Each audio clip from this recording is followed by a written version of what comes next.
Hey everyone, Moon360s here taking a look at the new Android 5.0 Lollipop update for the 2014 Motorola Moto G. Motorola started rolling out the updates to the 2014 Moto G Unlocked US version and also to the 2014 Moto X Pure Edition on Wednesday, November 12th. The first Gen Moto G and Moto X will also get the update very soon, so it shouldn't take long if you have the unlocked version of those devices. Carrier devices usually take longer, but still, big thumbs up to Motorola for committing to their timely Android updates, especially now under the ownership of Lenovo. And I believe I got the update even before a lot of the Nexus devices, so that was really cool. And so I got it installed that night, and it took about an hour or so for the entire update process to complete, but that was definitely worth the wait since the Moto G was already an amazing phone.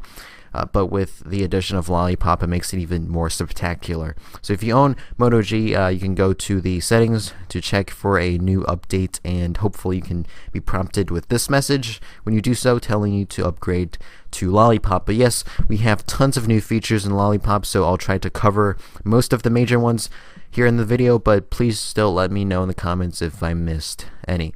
So to start, I'll prove to you guys I have the official Android 5.0 update, and I will also show you guys the new Easter egg found within Lollipop, and it's the best Easter egg yet in my opinion, especially if you hated or loved Flappy Bird.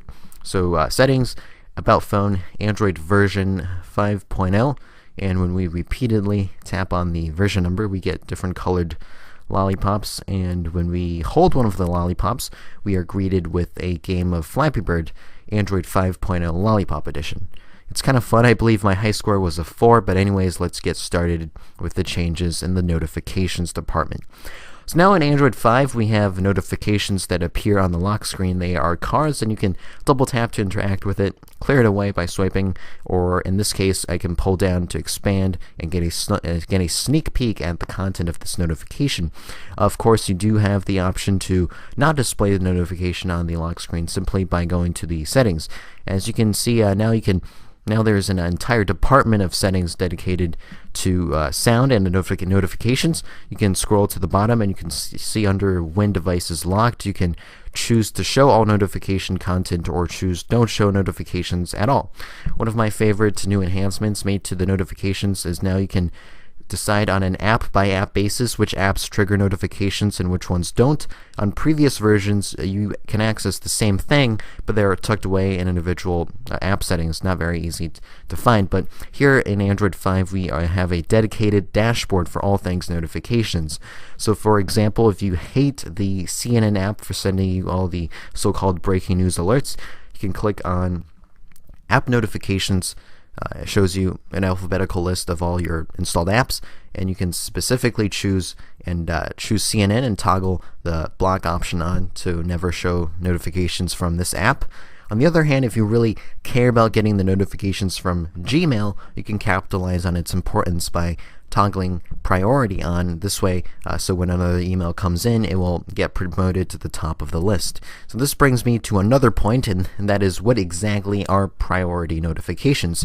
So now in Lollipop, you get 3 modes to manage your notifications. You can choose to let all notifications through, priority notifications only, and you'll see a start in the status bar to show and that it's turned on, or none, no interruptions at all, not even your alarms. So when it comes to priority notifications, you have the option to consider if events and reminders are notifications, as well as calls and messages. For calls and messages, you can further choose if calls and messages from anyone is priority or only from certain contacts. And if you don't want to turn priority mode on manually, you can set a specific time and date, also known as downtime, so the machine can do it for you automatically. Another addition I really enjoy is the heads-up notification, which shows small pop-up alerts at the top of the screen. So for example, if you are watching a video and a text comes in, it'll show the content as a card at the top of the screen without even opening the application at all. So that's a nice touch, and that's all the new features notifications-wise in Lollipop. Perhaps the most obvious change is the new fresh design of the user interface, and it's called Material Design. It changes pretty much everything when it comes to how the operating system looks. Right off the bat, you can see the on-screen back, home, and recent app buttons have transformed into a triangle for back, circle for home, and the square is the new recent apps button, officially known as Overview. I'll get into multitasking in a second, but in material design, it's very dynamic. Everything responds to your touch. For example, when you scroll to the end of a page, you get a transparent gray shading, and you press a button, you can see a shading on the screen that sort of radiates outward, telling you the device has registered your touch. So little things like this really makes the device more fun and enjoyable to use. Another big aspect of material design are the animations. Animations are everywhere. For example, when you press the app drawer icon, you get a nice smooth explosion effect. Also, when you swipe from the home button up to get to Google Now again, you see that nice smooth animation. Another example would be in the notifications shade. When I slowly swipe down, you can see the time is gradually getting bigger, and also the battery percentage and the settings icons are slowly fading in, providing you with that those smooth transitions. But what you'll notice especially is that material design uses bright, rich colors. For example, in the settings, we get that green and white color scheme.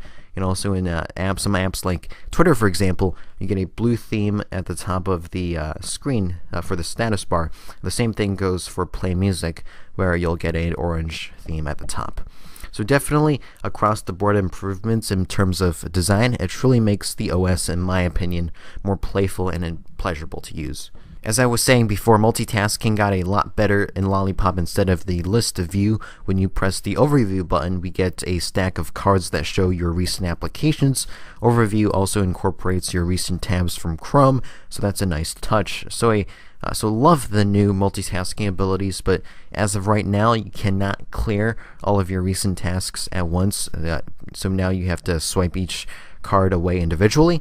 Also in Android 5.0, we have new device sharing capabilities. We have the option now to add additional user profiles for a family member, for example, and there's also a guest mode available as well. So if you're lending your phone to someone, you'll be assured that they won't see your private content. So pretty self-explanatory, awesome feature for multiple users especially. There also is something called screen pinning, when you can lock a particular screen so someone else won't be able to explore the rest of your device. You can do that by clicking the pin icon in the overview page.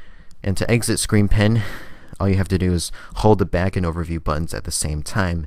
The quick settings have also been revamped. One finger to access your notifications, two fingers to see quick settings. So a nice clean interface. We get a nice big brightness slider and the usual Wi-Fi, Bluetooth, screen rotation, etc. But we do get the addition of a flashlight, which is pretty useful in low light conditions. For battery, Lollipop adds a new battery saver mode, which clocks down the CPU, limits vibrations, reduces the ambient light, and turns off background data when your device needs a little extra juice.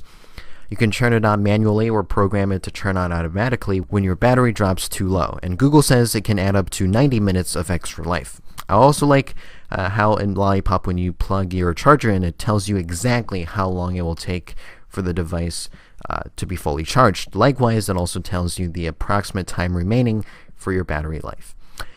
After the update, I think the battery did get a little bit better thanks to Project Volta, so there aren't any battery drainage issues, which is a good thing. Most likely, if you update it, the battery life will stay the same, if not better. We also have a new way to unlock your device thanks to Android Lollipop. It's called Smart Lock, that uses any compatible Bluetooth device, such as a Bluetooth smartwatch, to automatically unlock your phone. When you enable it in the settings, your phone will automatically unlock when it's close to the Bluetooth device.